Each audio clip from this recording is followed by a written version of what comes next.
Mesdames et messieurs, amis téléspectateurs d'Ivoire TV.net, bonjour et bienvenue à Un livre, ça se lit.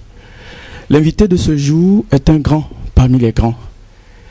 Lorsque nous faisions les démarches pour avoir l'autorisation d'être reçus pour cette émission, nous n'y croyions presque pas. De sorte que lorsque nous avons de l'une de ses assistantes reçu confirmation qu'il acceptait de se prêter à ce jeu, au jeu de Un livre, ça se lit, notre émission littéraire, nous n'en revenions pas non plus. Mais la réalité est là. Nous sommes là pour vous gratifier de cette émission littéraire avec une personnalité dans le paysage culturel ivoirien. Vous vous demandez certainement, mais de qui s'agit-il? Alors nous allons vous aider. Si nous vous disions qu'il est né en 1958 à Bokanda, et qu'après un doctorat en droit, il a opté pour le journalisme, et que très rapidement, ses talents de journaliste lui ont valu d'être plusieurs fois récompensé par le prestigieux prix Ebony. En 1993, en effet, il va obtenir le titre de meilleur journaliste ivoirien en enquête et en reportage, et 10 ans après, le titre de meilleur journaliste ivoirien pour la réconciliation. Il fut propulsé sur le devant de la scène littéraire en 2003, avec la sortie de son livre « Les prisonniers de la haine », qui fut d'ailleurs un best-seller cette année. En 2005, il sort Robert et les Catapillars, et en 2009, pour n'en citer que cela, il va sortir Les Catapillars, ces ingrats, un roman. En 2012, il va être très prolixe, car successivement, on verra la sortie de sa main de Le rebelle et le camarade président, puis Eden Kodjo, Un homme, un destin, qui va lui valoir d'ailleurs un grand prix littéraire d'Afrique noire, et enfin de Catapillar, chef du village. Depuis 2011, cette personnalité est le directeur général de Fraternité Matin, le centenaire quotidien gouvernemental. Mesdames et messieurs, vous avez deviné, recevez chez vous Monsieur Venance Konan. Monsieur le directeur, bonjour. Bonjour. Merci de nous recevoir au nom de la direction de Ivoire TV. Nous vous disons merci de vous prêter au jeu de notre modeste émission littéraire Un livre, ça se lit. C'est moi qui suis honoré. Et vous, Monsieur Venance Konan, vous êtes à la fois journaliste et écrivain.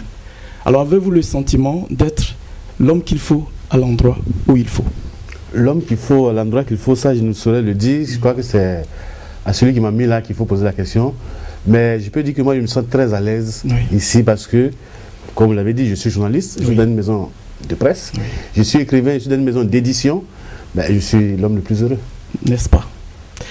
Alors, le livre autour duquel nous allons discuter, c'est bien votre dernière parution, Catapillar, chef du village. Alors, pouvez-vous nous dire en un mot le centre d'intérêt général de ce livre de 154 pages? Si vous voulez, c'est le troisième volet d'une trilogie que j'ai commencé sur les Catapillars. Exact. La première, c'était Robert et les Catapillars, qui était une nouvelle dans un ensemble qui s'appelait Robert et les Catapillars. Ensuite, il y a eu les Catapillars, c'est Zengra. Et j'ai bouclé avec Catapillar, chef du village. Je ne sais pas s'il y aura une suite, mais je crois que je suis arrivé à la fin de mon histoire. C'est l'histoire de la cohabitation entre deux populations, celle qu'on appelle allogène et celle qu'on appelle autochtone. Qu'on vit dans tous les pays du monde. Hein. Bien sûr. Et il y a des problèmes, ça entraîne beaucoup de situations. C'est ce que j'ai essayé, à ma façon, dans mon style, de synthétiser dans cette trilogie-là. Ok. Très bien. Alors, quelques personnages, pris ça et là, il y a Robert. Et Robert, qui est natif d'un des villages comme on en trouve partout en Côte d'Ivoire. C'est l'autochtone pur, si on peut dire. Voilà, vraiment pur, du concentré même. Et vous le décrivez ainsi, à la page 33, Robert était un vrai politicien, c'est-à-dire qu'il savait comment rouler tout le monde dans la farine, monter les uns contre les autres, flatter ceux qu'il fallait pour leur soutirer de l'argent, afin de parvenir à ses fins, qui étaient généralement de boire et courir toutes les filles qui passaient à portée, disons, de sa queue. Alors donc ça c'est Robert, et en face, il y a les Catapillars. Eux, c'est le nom qu'on leur attribue à tous, autant qu'ils sont, ils sont tous Catapillars. Il n'y a pas de patronyme, il n'y a pas de prénom connu de chez nous. Alors, les Catapillars, vous les décrivez ainsi.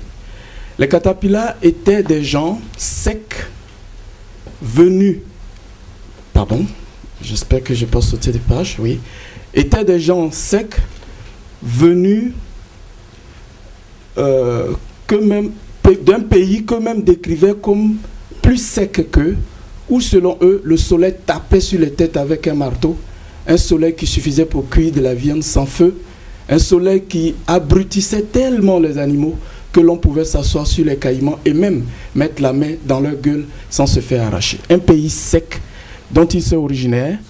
En un mot, les Katapila, ce sont des étrangers venus sans doute des pays sahéliens qui sont venus chercher les pitances en d'autres endroits de la Côte d'Ivoire.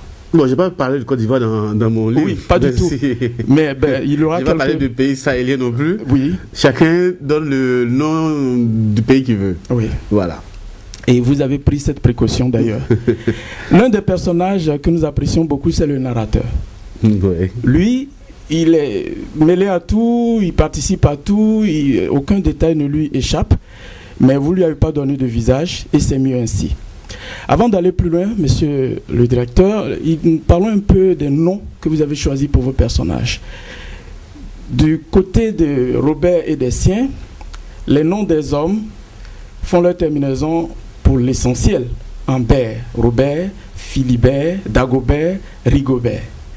Les dames, c'est Henri, Aurélie, Amélie, Rosalie. Y a-t-il une raison sociologique à cela? Non, pas vraiment. Je crois que c'est un hasard. C'est maintenant que vous faites la remarque que j'ai fait attention. Pour les hommes, c'est fait exprès. Ah, pour les hommes. Pour les femmes, je n'avais pas fait attention que c'était Henri. Ah oui.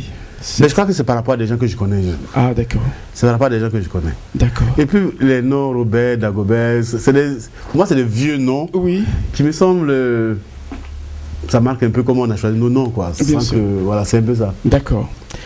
Seulement pour revenir sur les Katapila, est-ce une autocensure que de vous être contenté de les appeler Katapila? Tantôt c'est un nom commun, tantôt c'est un nom propre, comme sur votre première de couverture. Comme vous avez remarqué, vous avez parlé de Robert, Dagobert. Je ne mets pas de nom patronymique. Oui, exactement. Juste des prénoms. Oui. Et les Katapila, comme je ne veux pas qu'on les identifie à un peuple donné, c'est pareil pour Robert et les siens. Oui, je ne veux pas qu'on dise c'est des baoulés, c'est des Bétés, c'est des machins. Tout à fait. Et pour les Katapila, c'est pareil. Donc j'ai préféré ne pas donner de prénom ni de nom. Ça peut être des Burkinabés, ça peut être des Maliens, ça peut être des baoulés, ça peut être. En fait, ça désigne des gens qui sont partis d'une région pour aller s'installer ailleurs. C'est ça. Dans tous les pays, on le voit. Bien sûr. C'est vrai. Je ne cacherai pas que je parle de mon pays. Oui. Mais dans mon pays, il y a des populations qui sont parties d'une partie de la Côte d'Ivoire pour s'installer dans une autre partie. Tout comme il y a des populations qui sont venues d'autres pays, comme le Burkina, le Niger, le Mali, le Togo, le Bénin, etc. Donc je n'ai pas voulu qu'on identifie un peuple particulier. C'est ça que je n'ai pas mis de prénom. Très bien, et nous l'avons compris. Alors, le thème central de votre ouvrage, c'est un problème de cohabitation, vous l'avez dit. Et donc, Robert et les siens opposés à ces Katapila à qui reprochent de leur avoir volé les terres. Oui. Or, vous dites que c'est eux-mêmes qui leur ont vendu ces terres. Vous confirmez? Non, ça c'est un roman, mais je vais dire, il y a le roman et puis il y a les faits. Oui.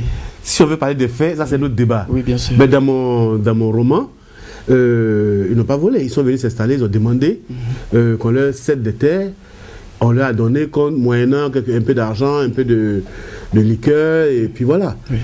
Et puis, bon, il se trouve que les populations locales ne sont pas très regardantes, donc les Katapila progressivement ont étendu leur champ au-delà de ce qui leur avait été donné auparavant. C'est ça. Voilà. Et le chef du village vient à mourir et il va falloir en choisir un autre. Seulement chez Robert et les siens, le pouvoir se passe pas de père en fils comme ailleurs, mais un peu démocratiquement. Tout à fait, ça passe par une élection. Une élection. Ouais. Et c'est là qu'un Katapila va vouloir être candidat pour briguer le poste de chef de village. Face à un autochtone, si on peut dire. Tout à fait. Et là, c'est la guéguerre. Voilà. C'est tout l'enjeu du livre d'ailleurs. Exact. Comment est-ce que ce descendant de Katapila, qui a été reçu, comme le disent Robert et les siens, ils n'avaient rien, on leur a tout donné. Aujourd'hui, c'est notre village qu'ils veulent. Et comment ça s'est passé? Oui. Je vous invite à lire le livre. Exact. Vous l'avez lu et vous savez comment ça se termine. Oui, évidemment. Et on ne va pas dire comment ça se termine d'ailleurs. Alors, Robert est la figure de proue, hein, celui qui mobilise tout le monde, celui qui manipule aussi. D'ailleurs, quand nous avons lu ces lignes à la page 50, ça nous a fait frémir quand on a vu cela, remarquez. Plus tard, Robert nous réunit, nous les amis, ses amis les plus proches, ceux qu'il appelle ses moudjahidines, parce que nous étions prêts à tout pour lui, pourvu qu'il nous donne de quoi boire, un peu d'argent pour calmer nos femmes qui nous en réclamaient toujours, même quand ce n'était pas nécessaire et en nous traitant de fainéants. En plus, des moudjahidines, quand on a vu ça, on a dit « Ah, ça va barder ». Non, c'est un terme pour dire que ce sont les fidèles de Robert. Exact. Robert, c'est le chef de... pas du village, mais d'une bande de gens dans le village, oui, qu'ils considèrent comme leur chef. C'est ça. Et ils sont prêts à tout pour Robert. Exact. Parce que Robert est généreux, justement. Bien sûr. Il fait des coups pour avoir de l'argent et lorsqu'il en a, oui, ben, il n'hésite pas à distribuer à ses amis, à leur offrir à boire, si bien que ceux-là sont prêts à tout pour lui. C'est ça. Mais ce qui est intéressant, c'est que Robert, dans un premier temps, était un de ceux qui étaient le plus farouchement opposés à la candidature, oui, de ce Katapila. C'est ça. Mais l'histoire va évoluer. Exact. D'une certaine façon. Et nous avons retenu cette reconversion spectaculaire de Robert, qui va aller jusqu'à faire campagne pour qu'on accepte qu'un Katapila soit candidat et pourquoi pas chef de ce village. Alors, quelle leçon voudrez-vous qu'on retienne de cette reconversion de Robert? C'est, si on peut parler de leçons, c'est l'évolution d'un homme, c'est l'évolution aussi d'un peuple qui se braque pour des considérations totalement subjectives et qui progressivement se rend compte que les raisons de ce braquage-là étaient totalement sans sens, oui, sans raison, oui, et qui revient à la réalité. Il est revenu à la réalité et voilà. Cela... Et qui s'est dit, au lieu de regarder les préjugés, il ferait mieux de regarder les qualités, oui, de cet homme qui est en face de moi, qui vit avec moi, qui a vécu avec moi. Tout à fait. Et voilà, c'est ce que Robert a fait et c'est à cela qu'il a invité ses concitoyens. Regardons plutôt les qualités de cet homme. Oui. S'il en a, choisissons-le. Oui. S'il n'en a pas, mais on ne le choisit pas. Très bien. Nous avons noté dans votre livre un ton particulièrement sarcastique. Et il y a certainement une raison à ça, mais déjà notons à la page 36 quelque chose que vous dites qui pourrait en faire frémir. Oh, frémir. Oui. C'est en ce moment que nous remarquâmes qu'ils occupaient toutes nos forêts, qui ne nous avaient laissé que les bas-fonds autour du village où nos femmes cultivaient du riz. Et nous remarquâmes aussi à quel point ils étaient impolis, mal élevés, sales, violents, malhonnêtes, barbares, arrogants, voleurs, bref, invivables. Waouh! Ça dit qu'au départ, lorsque le premier Katapila arrive, oui, on lui donne un petit bout de terre, très éloigné du village, on dit bon, faisons ce que tu veux. Et puis les autres arrivent, bon, on s'en occupe pas. Ils viennent, ils donnent un peu de boisson, un peu d'argent. Tout se passe très bien, oui, jusqu'à ce qu'un jour, ces petits gens maigres là qui étaient arrivés, tout dépenaillés là, on se rend compte que l'un a acheté une voiture, exact, les autres ont acheté des motos, et, bref, c'est eux qui ont l'argent. C'est là que les problèmes commencent. Et c'est à ce moment-là que cette population qui vivait en bonne intelligence avec ces Katapilas là, bien sûr, commence à découvrir les défauts de ces gens. Et c'est l'affrontement toujours entre l'autochtone et l'étranger. Tant qu'il vit en dessous de moi, il n'y a pas de problème. Mais lorsqu'il commence à gagner plus d'argent que moi, c'est là qu'on se rend compte qu'il est mal poli, il est ceci, il est cela, et on ne peut plus vivre avec lui. Voilà. Très bien. Vous n'avez pas été du tout tendre avec les Chinois. Alors, amis, c'est en plus vos amis, mais alors, quand on vous lit, on a peut-être même un peu peur de certaines réactions.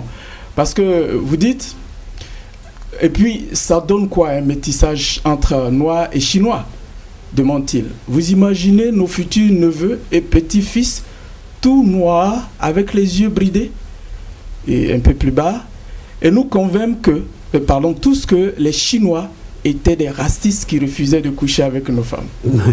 Ça, c'est un petit clin d'œil, c'est pas méchant. C'est un clin d'œil à nos amis chinois. Oui. C'est vrai que je ne connais pas beaucoup de couples mixtes chinois en Afrique. Ça existe peut-être, mais je n'en connais pas beaucoup. C'est ça. Donc c'est peut-être une invitation à nos amis chinois pour qu'ils restent un peu moins fermés sur eux et qu'ils se mélangent un peu à nous. Très bien. Alors pour en revenir sur notre cher Robert, vous dites une des passions de Robert en dehors de la politique, des femmes et de l'alcool était la lecture. Et le livre qu'il lisait régulièrement était la Bible. Pour y traquer tous les mensonges, disait-il. Alors, quand on lit votre livre, monsieur le directeur, on note beaucoup de citations bibliques et des raisonnements tellement pertinents que ce cher Robert, pour l'intellectuel qui se fait passer, il est bien intellectuel, hein, bien consommé, on va dire. Quand on voit la pertinence des arguments qu'il développe pour mettre en évidence tout ce qu'il appelle les incohérences dans la Bible. Est-ce qu'il y a un peu de Robert en vous?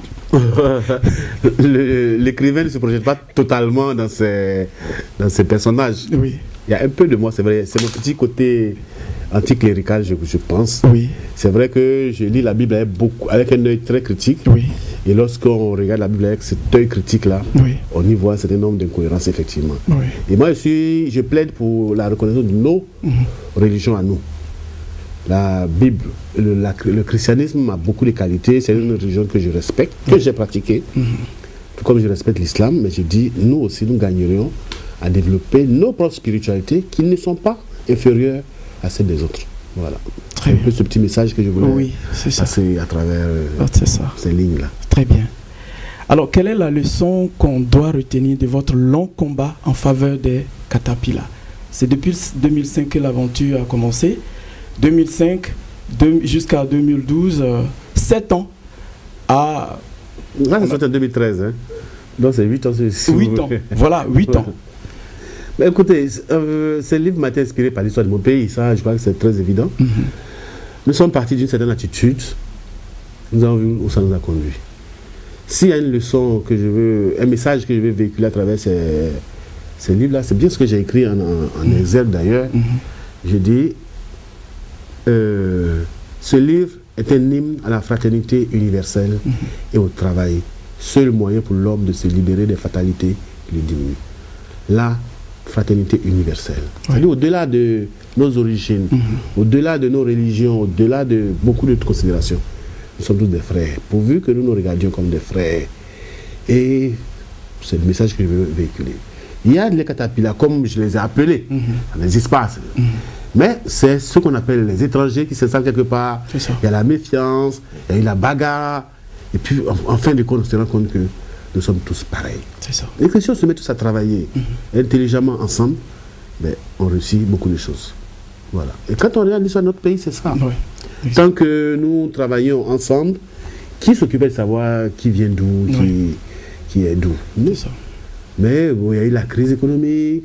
Et lorsqu'il y a la crise économique, malheureusement, l'étranger devient le bouc émissaire. Et puis on lui trouve beaucoup de défauts. Il est comme ci, il est comme ça. Mais quand on change de lunettes, on se rend compte que nous sommes tous pareils. Les défauts que je reproche à l'autre, moi peut-être j'en ai pire. Bien sûr. Voilà. Très bien. Pensez-vous qu'un Caterpillar deviendrait un jour chef du village de Robert quand vous commenciez en 2005? Au départ, non. Je n'avais pas du tout pensé à ça. Mais l'inspiration, ça vient en fonction de beaucoup de choses. Hein. Avec le temps, et puis avec l'histoire aussi qu'on vit autour de soi. Moi, mon inspiration, c'est le vécu de tous les jours. Que ce soit les Caterpillar, je n'ai pas écrit que ça, hein, j'ai écrit beaucoup d'autres livres. Bien sûr. Mais je puise mon inspiration dans la vie de tous les jours. D'ailleurs, pour parler de votre inspiration, on ne vous entend pas trop sur la place publique, mais votre plume, elle est très loquace. Quel est votre secret? Vous êtes tout le temps en train d'écrire, enfermé, en train d'écrire. Qu'est-ce qui se passe pour que, en un an, vous produisiez 3 livres de belles factures? Par exemple, en 2012, vous avez... En 2012, non, c'est pas en 2012. En fait, les livres sont sortis en 2012, mais je les ai vraiment écrits en 2010. Ah, d'accord. C'est en 2010 que j'ai... 2009-2010. Oh, je crois que la crise de notre pays, une situation familiale, personnelle aussi, j'ai eu quelque chose. Moi-même, je me suis étonné de cette façon, enfin, je cherche le mot en fait. J'étais vraiment prolifique. Mais je n'avais pas grand-chose à faire à cette époque-là. J'observais, il y a une période où je vivais pratiquement caché. Et j'avais que ça à faire. Je crois que c'est la seule chose que j'ai fait, écrire. Que je fais bien. J'ai fait d'autres choses, mais c'est ce que j'ai fait de mieux, je crois. Très bien. Nous avons particulièrement apprécié... Excusez-moi, il y a un monsieur Théoguiré qui a une phrase que j'aime bien. Il dit, frappe ton cœur, c'est là que se trouve le génie. Il dit, c'est quand tu as mal parfois que ton génie sort. Et c'était une période où j'avais beaucoup mal, mal à mon pays, mal à beaucoup de choses. Et c'est en ce moment que mon inspiration est sortie. Très bien. Nous avons aussi particulièrement apprécié votre style simple. C'est-à-dire que vous utilisez les mots de tous les jours. Est-ce parce que vous voulez que votre livre soit lu par des personnes qu'on rencontre pratiquement au quotidien, qu'on côtoie au quotidien, pas forcément de la haute sphère? On me pose toutes ces questions-là et la réponse que, pour moi, la réponse c'est que le style c'est l'homme. On ne choisit pas son style. On ne dit pas moi je vais écrire compliqué, je vais écrire comme ça, je vais écrire comme ça. C'est ça. Ça vient tout seul. C'est après qu'on me fait remarquer, vous écrivez comme ça et votre style est simple. Oui. Bon, ça peut-être ça reflète ma personnalité peut-être. Ah oui. Vous êtes d'une personnalité simple, on l'a noté. Et nous apprécions aussi votre maniement de la langue française, quoi qu'on dise, même si vous demeurez simple. Et le passé simple chez vous, c'est un art. Wow. Nous apprécions vraiment. Regardez un paragraphe. Les jours suivants, nous nous attellâmes à l'organisation de la cérémonie. Nous balayâmes notre village, arrachâmes les mauvaises herbes et plantâmes des fleurs partout. Nous bordâmes les ruelles de notre village avec les pierres que nous peignîmes en blanc, grâce au pot de peinture que les Libanais amis de Robert lui avaient donné. Sous les instructions de notre général Bob, toujours sapé dans son pyjama, nous hérissâmes les arcs de triomphe faits de feuilles de palmier à l'entrée du village, etc. Attelâmes, balayâmes, arrachâmes, plantâmes, bordâmes, peignîmes, hérissâmes. Que voulez-vous que je vous dise? C'était le temps qui convenait. Le temps qui convenait, oui. Et sur l'ensemble de vos deux livres, nous avons eu aussi l'honneur de lire Les Catapillas, c'est ingrat. Vous maîtrisez vraiment la concordance de temps pour retourner à l'école. Sans vouloir me vanter, au collège, au lycée, je crois que j'ai toujours été premier en français. Ah bon? Ah bien, ça se sent. Premier ou deuxième. Oui. J'étais assez bon. Oui, ça se sent dans votre plume. En tout cas, nous avons pris beaucoup de plaisir à échanger avec vous sur ce livre qui est d'une pure beauté, mesdames et messieurs. Et vous le dites, ce n'est que la palissade, parce que est-ce qu'on pouvait honnêtement en attendre moins de quelqu'un dont Jeune Afrique dit qu'il est parmi les plus doués de sa génération? Certes, on peut bien reprocher à Venance Conan son discours acerbe, son style cru, son ton sarcastique, mais cela impacte-t-il véritablement pour autant la qualité de sa plume? Eh bien, nous vous invitons à méditer cette pensée de Franz Kafka qui dit, je le cite, « On ne devrait lire que les livres qui vous mordent et vous piquent. Si le livre que vous lisez ne vous réveille pas d'un coup de poing sur le crâne, à quoi bon le lire ?» Fin de citation. Mesdames et messieurs, nous vous invitons vivement à vous procurer votre exemplaire de ce beau livre, Catapilla, chef du village de Venance Conan, pour vous en délecter. Monsieur le directeur, nous voudrions encore une fois vous dire merci de nous avoir reçus chez vous. C'est moi qui vous remercie et je vous encourage à continuer votre travail, que je trouve très bien fait. Merci, monsieur le directeur.